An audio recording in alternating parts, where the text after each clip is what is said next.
Follow Goa News Hub on Instagram, Facebook and Twitter.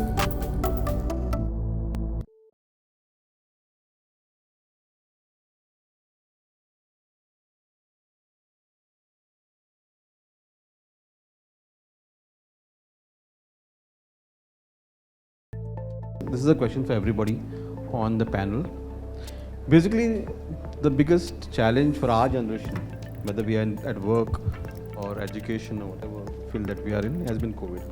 It has transformed the way we look at life, we do business. How has the pandemic changed, challenged you as an organizations person? And what are the various takeaways that you have derived from the pandemic? I think business continuity is something that really came to the fore when we were struggling through the pandemic. I think sometimes IT is not something that comes to people's minds when they think of emergency services, but there are lots and lots of applications and systems that we run.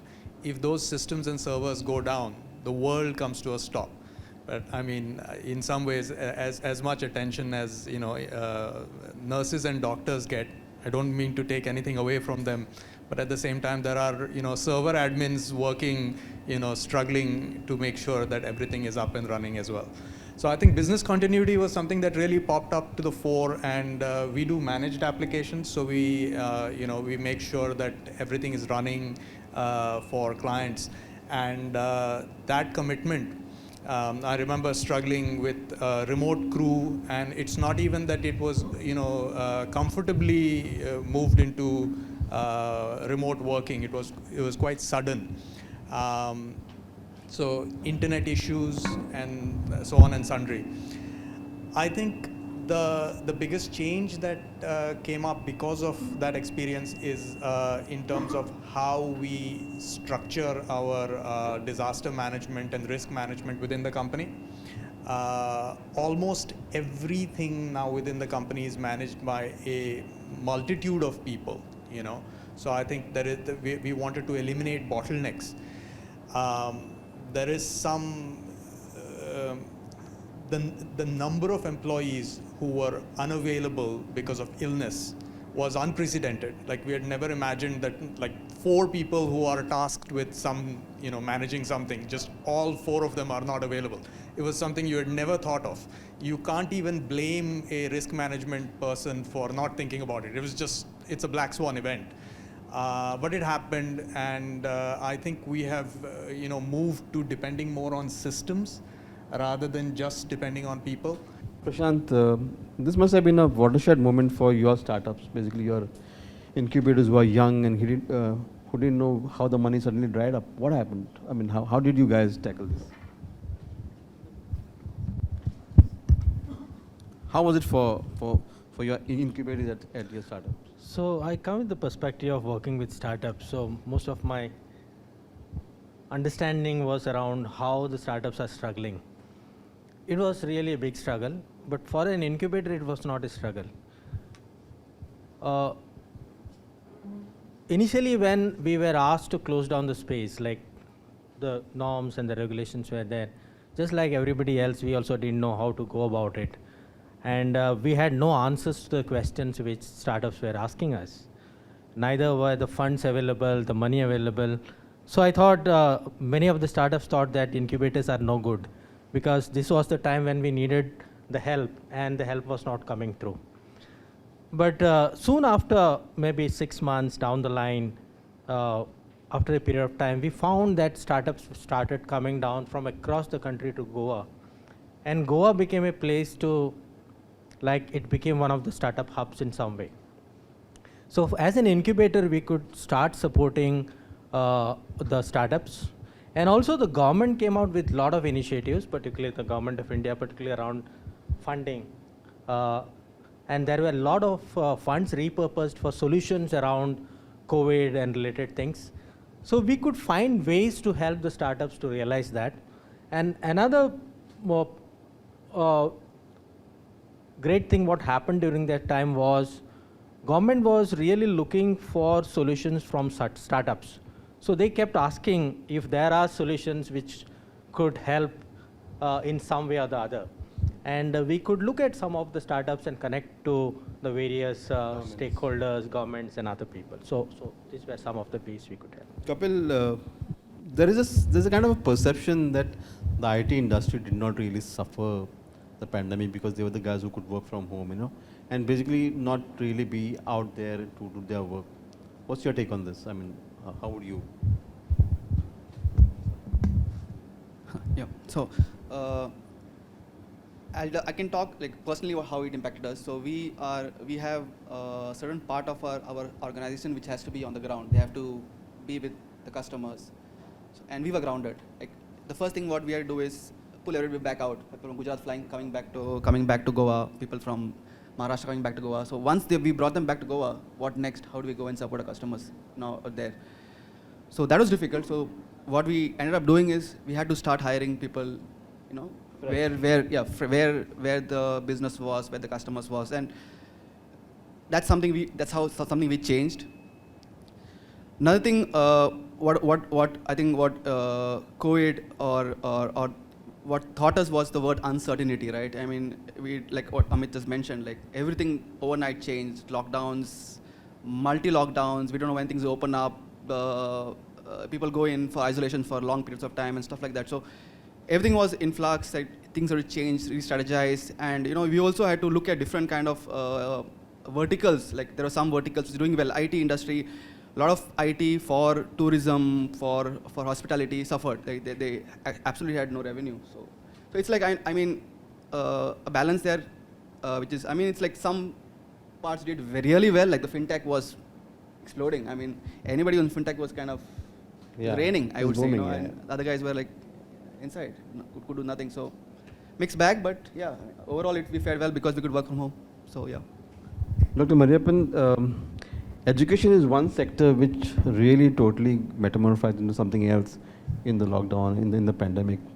How did you see the change happening? Could you just enlighten us on this? Actually, in our college, we started having a pedagogy of teaching students using smart boards from the beginning. We started our college in 2012. We did not restrict ourselves only with the blackboard and board and chalk discussion. We used to use a smart board and all that.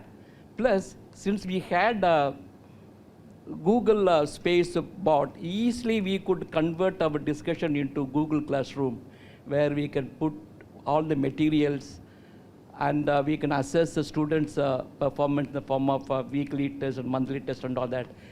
The problem there, what we faced was that we could not see students' eyes and then how they are learning. That was the biggest challenge when we had changed over from offline blackboard discussion to online mode. But we could find one solution to that. It's one aid known as digital pen.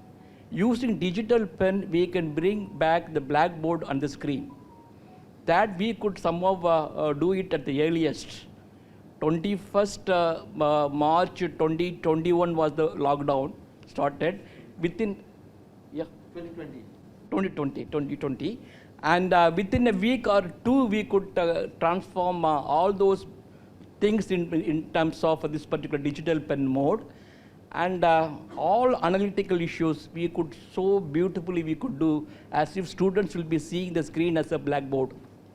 And the advantage there was we can even we can bring a PowerPoint presentation by partitioning that screen one side, other side we can use the digital pen as a board. This combination was working out very well, and students started enjoying. But the problem was in practical classes, practical experiments to be conducted was the biggest challenge. For computer engineering, we could use open source, and then like the same digital pen, we used to give open source link and then do the programming and all that. Whereas core mechanical engineering using the machineries, we used to take video clippings and then sending. That was having a lot of problems. So we could not too much do in practicals. However, in concepts, we could almost replace blackboard discussion with the students. And students also enjoyed. And that has opened a way for us now. We can have a mixed mode now, even now, with this offline situation. So Prashant, you think the future of say doing business, doing work is the new normal, the real normal now? I mean, is it going to be COVID restrictions, COVID appropriate behavior? Is it going to be there for some time? And what's your take on it? Are you in favor of it? I'm not a big fan of working in isolation, because if you Do have you like to- wearing a mask and working? Yeah. So if you really need, because in the startup sector, it's all about teamwork. Three kinds of people need to sit together and fight together. Only then things happen. If you don't fight, things don't happen. So you can fight only when you are together. You cannot fight. How long you'll fight over the online space? So I feel we are getting back to the normal, which was before the COVID era, and I think that's What's that's your the take, way forward. Kapil, what do you think? Do you think we are going to be in the... I think the hybrid is going to stay, the hybrid model of work. So which means So wait, the hybrid model is going to stay because it's a proven model, or because it's something to be done? no, I think both from an employer and employee perspective, it kind of it's a balance between the two, right? You know, you can like it, especially in places wherein it's a lot of commute to work. That's cut down. You cut down on your costs of your space. You can save money there. So I mean, it's beneficial both. So but what that means is you got to be where you are working. You can't stay in Goa and work for somebody in Bangalore. So you'll have to go back. You will That- have to You'll have to go back to where your office is. repatriate yourself repatriate wherever that, you are. And that I think that's going to happen for at least for the entry and 1 to 10 years kind of folks. But for the senior guys, there could be a permanent work from home option given. So I think that's what it's going to look like. So Yeah. my question to Amit is a kind of a corollary to that. What happens in your hiring process now? Because people are getting comfortable with working from home. Sure. HR norms have changed now because of this WFH. So how do sure. you look at it as an entrepreneur, as somebody who hires people to work for? I'll tell you, as an entrepreneur, I'll tell you especially as an entrepreneur in Goa. Before COVID, as a company based in Goa, one of the perks we basically provided our employees was that you got to stay next to home. If you were a Goan employee, you got to stay close to home and work. So in addition to the pay package and whatnot sundry, one of the incentives to work with us was the fact that your office was next to your house. You went home for lunch or whatever. Suddenly, during COVID, actually that advantage got changed. I mean, basically you could work with TCS, Accenture, whatever, sundry. Overnight, you can sit in Goa and work. Nothing changes, right? So that was a bit of a sudden jolt to us. And along with that, so obviously, as you said, our hiring practices and whatnot had to evolve to be able to take that into account. One more thing that has happened is the massive growth of startups, right? Which is basically, no, I wouldn't say startups, venture funded entities, let's call it that, right? So mass amount of people who are not actually interested in their bottom line. They just have a lot of money. They have to somehow get a lot of developers or whatever and spend that money, right? It's very difficult for someone who is bootstrapped, who's actually trying to make money at the end of the day, to compete with that, that hiring practice. So I think COVID, or like the last 2 years was difficult because these three things came in together for us, right? And it has been a struggle. I'm proud to say that we have survived at the end. And I think the evolution is on multiple, parameters. There are things that we still can provide compared to larger companies because you're not just a number. That's kind of the the strategy. You get to still work with a more friendly group, more sort of the soft benefits, if you say. But the issue here is that going back to work is in an office, I think is going to be essential. Partly because you can execute work remotely quite efficiently. But when it comes to collaboration, there are limitations. The things you can do on a video call really doesn't come close to the kind of collaboration which you're trying to have together. And in a product-focused company like ours, it's very difficult to do that. It's not creative enough, right? So I think it's a mixed bag, basically. It's a mixed bag, and I think we have to wait a few more months to realize. I think it's a little bit of a toss. We can't depend on what happened the last year because everyone's still shaken up. I just had a guy quit saying that he wants to start a cafe. So there are still people who have trying to realign their goals and their dreams and aspirations. So I think a lot of people have changed what they want from life, and they've discovered it. Good for him. All support to him. I need to hire another guy, but then again, I think. Yeah, Professor, what about learning from home? Like we talk about work from home.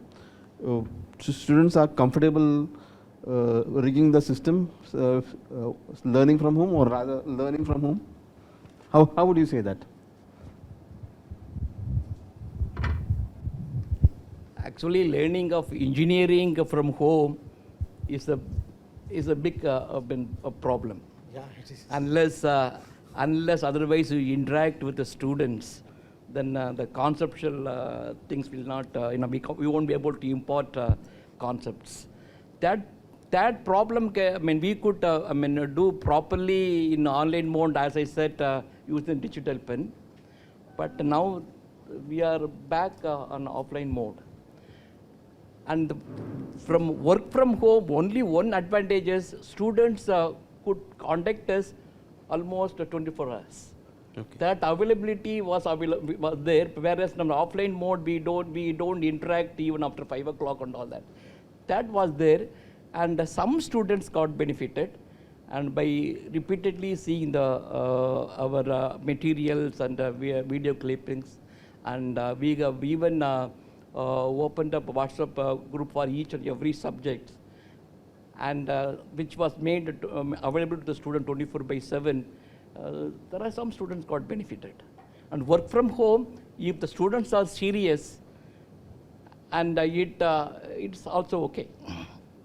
Upti, tupti, kauche, pan, galgo, baby, mojena.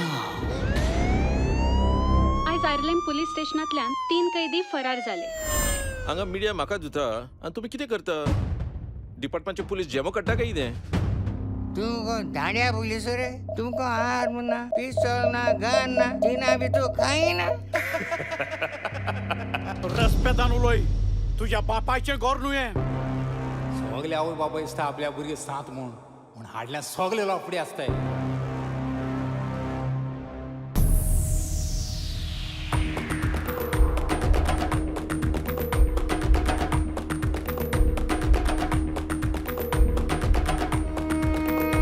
पयलीं घाव दिवप आनी मागीर वखद लावप. पोन्नी संवय तुजी.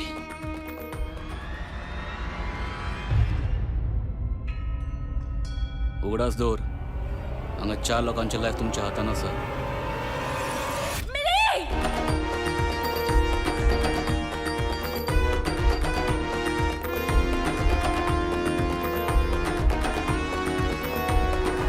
आपो झिंगापो कारी मेरी.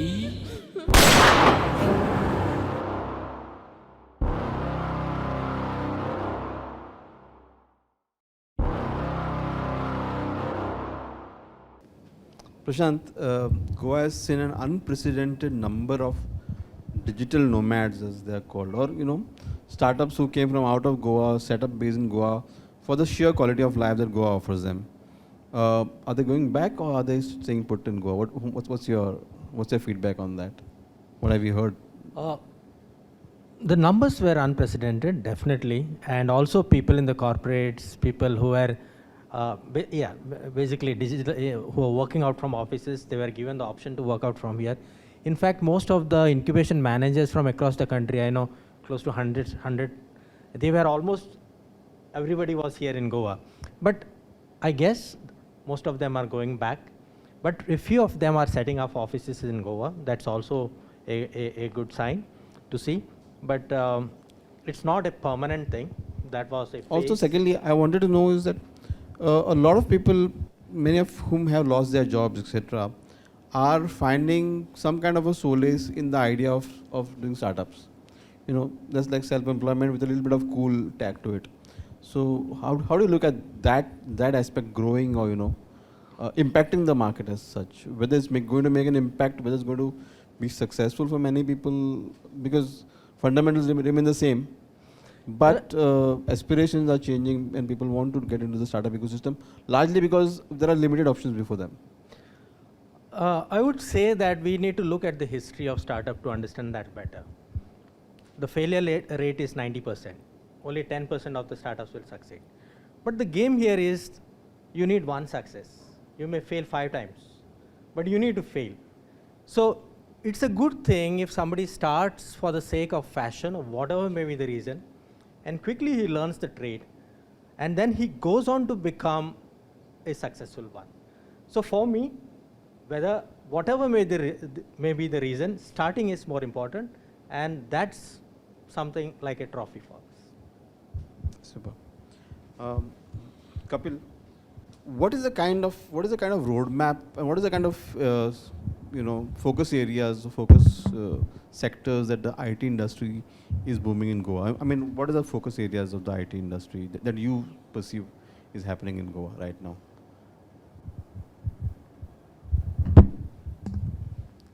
So I think from a services sector, I think the services sector in IT is really doing well.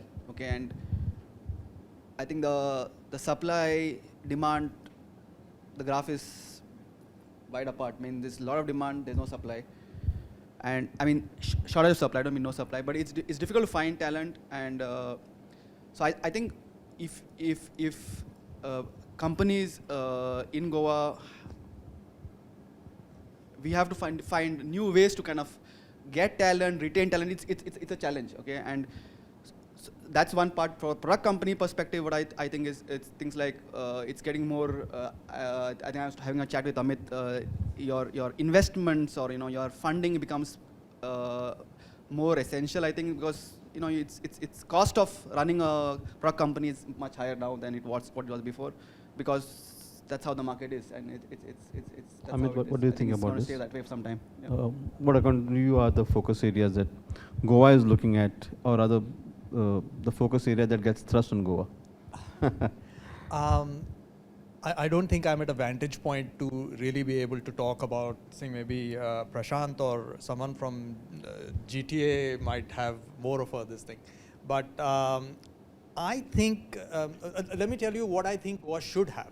Okay, I think for the longest time we have focused on big companies and so on and sundry. I have never been in agreement on that. I think Goa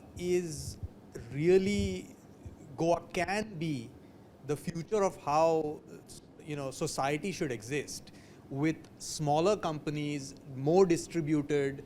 Everyone is working, living close to whatever it is that they're doing, and they don't form a burden upon any other infrastructure and people. Like if you start thinking about industrial estates and things like that, where you want to have, you take a piece of village land which has nothing on it, and you want to bring 3,000 people and somehow get them with all kinds of shops and I don't know what, then they don't have anything else going on there. These are people who would want a theater, who would need a hospital, who would need there's like this huge amount of infrastructure. So are you going to build a city there? At the same time, we spoke about digital nomads, and the world is getting to a point where you can work from anywhere. So leave the villages and all the places, however Goa is, as it is. So what kind of the global model would you compare this with? Is there a global model existing to? I think the crux of the whole thing is that the size of the minimum size of a software development team has gone from, like, if I go back, 25, 30 years ago, you would need like 50 to 100 people to do something. Today you need one. In many cases, it can be one developer who is able to get a product off the ground. It need not be one, you'll get bored. So let's say 3, okay? And then you have some guy who's doing some other side stuff, this, that, and sundry. The size of your team is about 15 to 20 people, right? For a successful product. So the idea is, and also these companies are more resilient. You don't need to give them SOPs. You don't need to give them like unnecessary tax breaks. These are people who are happy with whatever it is that they're doing. And so if you can provide the minimum stuff like internet, please, right? So we are still basically asking for basics after so many years, aren't we? Easily pleased people of Goa. So it sometimes worries me because everyone keeps talking about, oh, let's get. I've been hearing this thing about broadband for the past 20 years, or maybe let's be honest, 10 years. Yeah. Let's get good broadband. Let's get good broadband. It's somebody in the audience who wants to give it to us. Prashant, if you go to mature markets, they will be talking about AI, blockchain. What about Goa? I've seen a few startups that started in Goa as a blockchain and they moved to Bangalore. Why is that not happening in Goa? Why are we not? Definitely, I still remember we had Ganesh Fatarpekar, whom way early in 2012, who was one of the best in the blockchain, and then he moved to Australia today, and he had a fantastic product at that point of time, which I think somehow for a startup to succeed, there is something known as a triple helix model, where the industry, academia, and the support system has to work together. So unless that happens, the new technologies may not take off.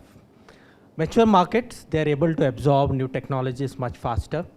But I have seen close to 700 pitches of startups in the last 1 year from across the country. There are very few companies who really deal with this technology in a big way.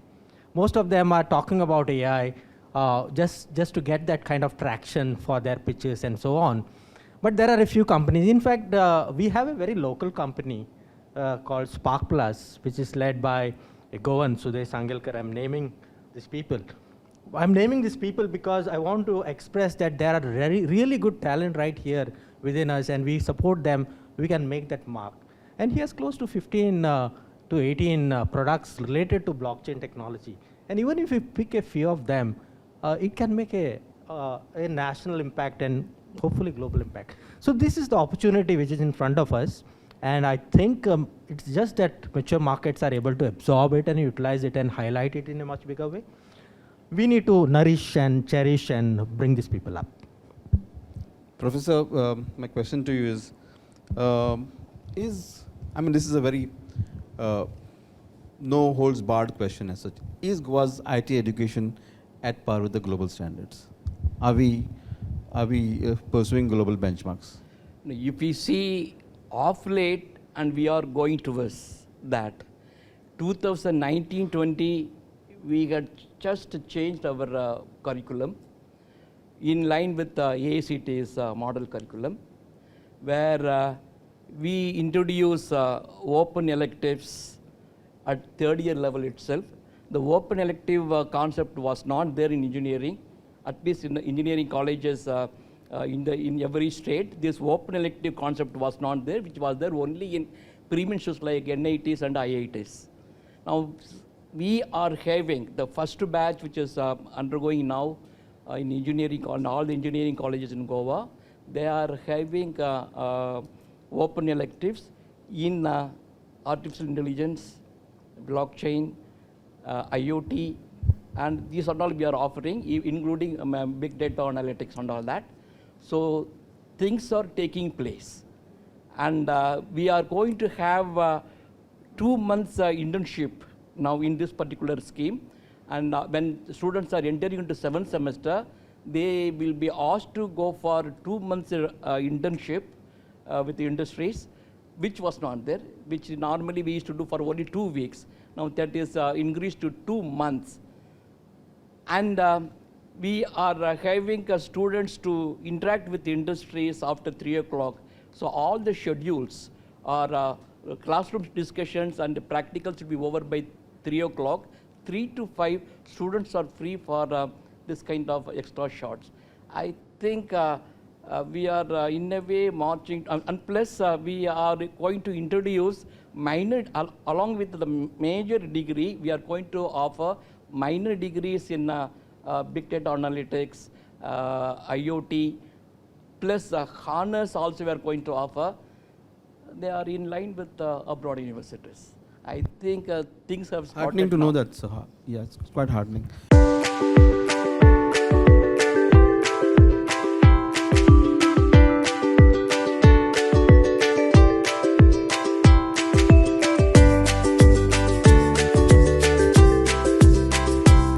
Amit and Kapil, I would like to ask this question, as in, this is a very fundamental question for an entrepreneur, or an entrepreneur-led, so small entrepreneur-led IT startup or IT business.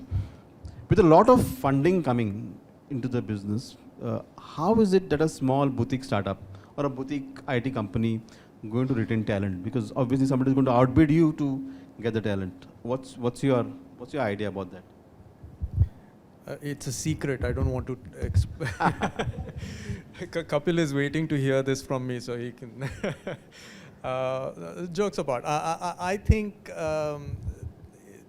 first of all, it is a struggle, right? It is especially for a bootstrap company directly going up against a venture-funded company. That's the thing, because both of us our aim is completely different. He's trying to spend money. I'm trying to save money. So it's kind of bizarre.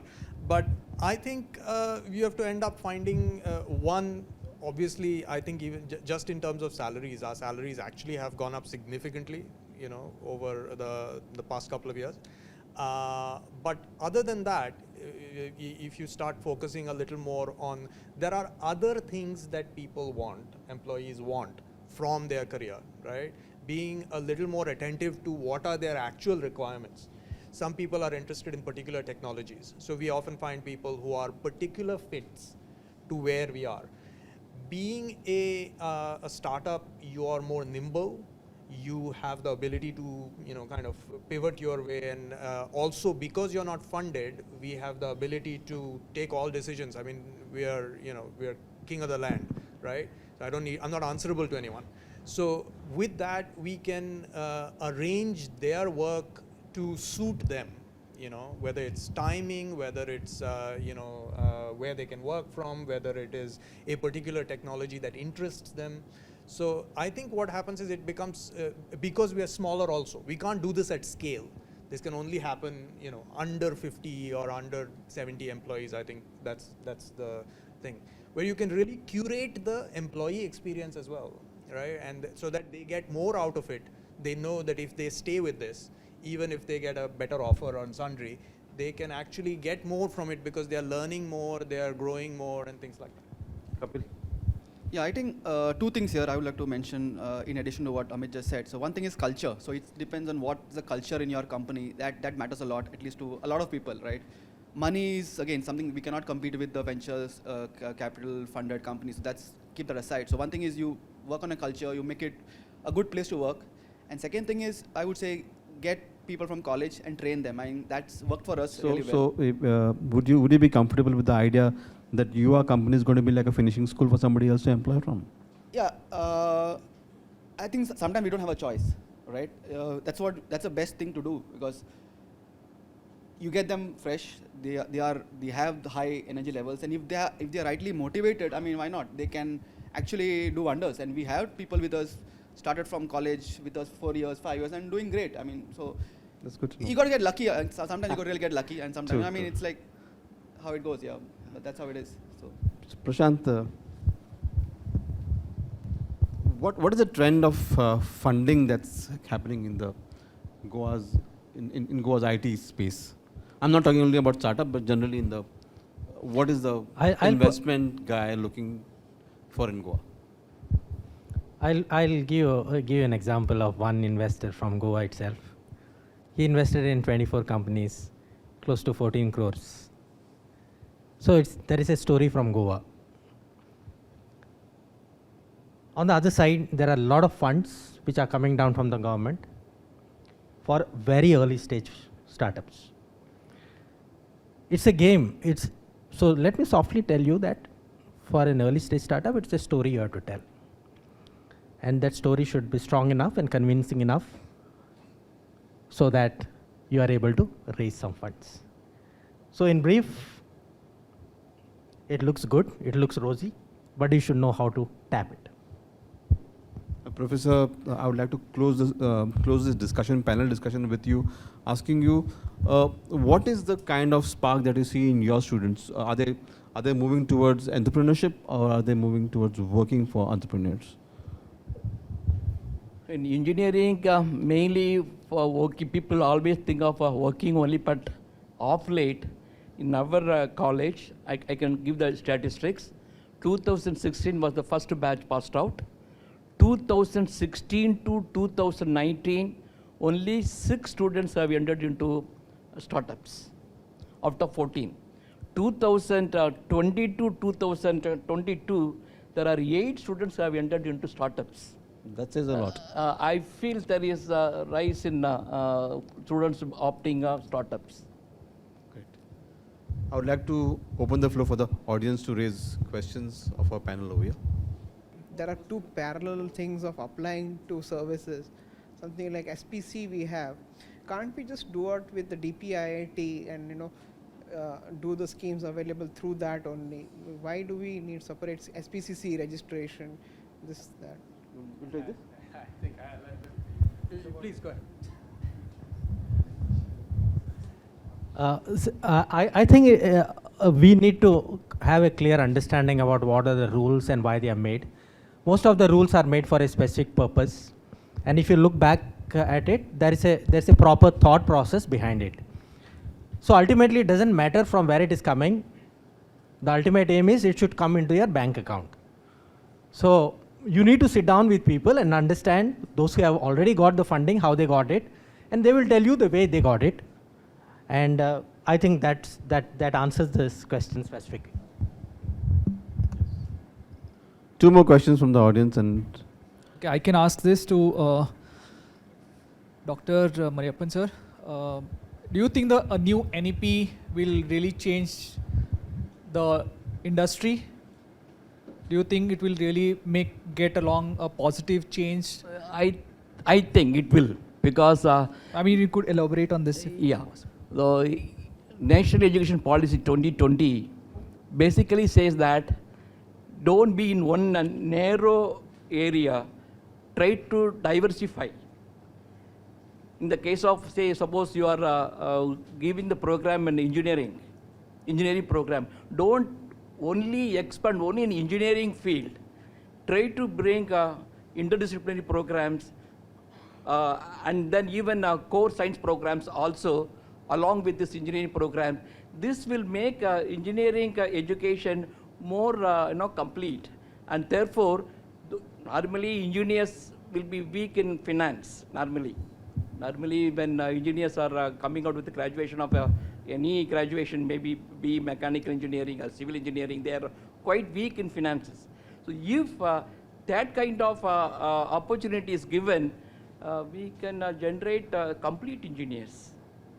From the academic side, what can the academic institutions do or are doing to get the students excited to work in the local IT ecosystem, rather than aspiring? Because what we see is that the stories and the dreams that the academic institution tells the students is about the TCS, Infosys, Wipros, Accentures, and not about the local companies. And I think one aspect that we really need to is create this kind of mindset wherein what is happening around.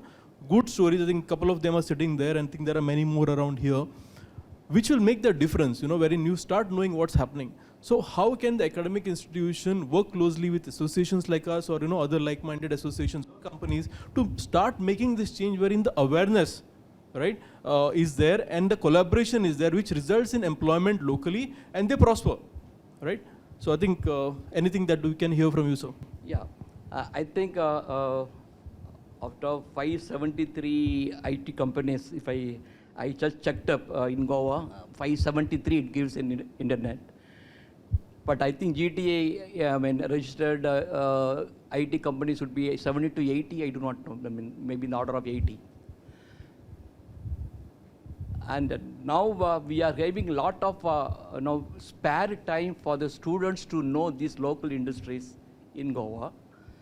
Like 2 months we are going to have internship. 2 months, and there are 5 colleges. 3 colleges are offering IT, and 5 colleges are offering computer engineering. If we take a sanctioned strength of 60, it comes to almost 480 to 500 students will be graduating from Goa. 500 students to be given internship. We are having only 80 registered companies, almost 5 to 7 students to be sent to each and every companies registered with the GTA. This will give an opportunity for the students to know all the IT companies housed in Goa. This will make we need, in fact, we won't be having a number of companies to take our students. We have to beg all GTA companies to take our students and give internship. That is going to happen. I think looking externally is fine, Milind. I like that, but I think what the colleges need to do is create role models within the college. Like like any teacher who can inspire you. I mean, that's what if we create. I mean, externally people are there, but internally can we create role models? That's what. When I look back at my college, we had few role models who inspired us. We created stuff, but are there enough now? I don't know. So. Thank you. So Kapil leaves us with a question to look for heroes within ourselves. And I thank the panel for having ignited this wonderful discussion over here. Thank you, Dr. Mariyappan. Thank you, DS Prashant. Thank you, Amit. Thank you, Kapil.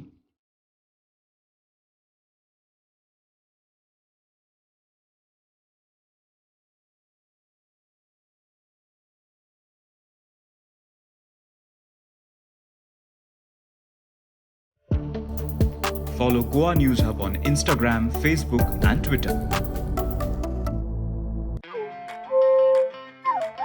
Hi everyone, this is Sunaya Shirurkar and I'm from ACS Solutions. We have come this time with a summer camp 2022 and we are doing a summer camp into 3 different topics this time: robotics, coding and AI for kids from age group between 7 to 15 years. Also, we are having this particular thing in 6 different localities. In 6 different cities, so we are going to have it in Panjim, Mapsa, Porvorim, Margao, Vasco and Ponda. Kindly enroll for the summer camp and get in touch with me for any further discussions.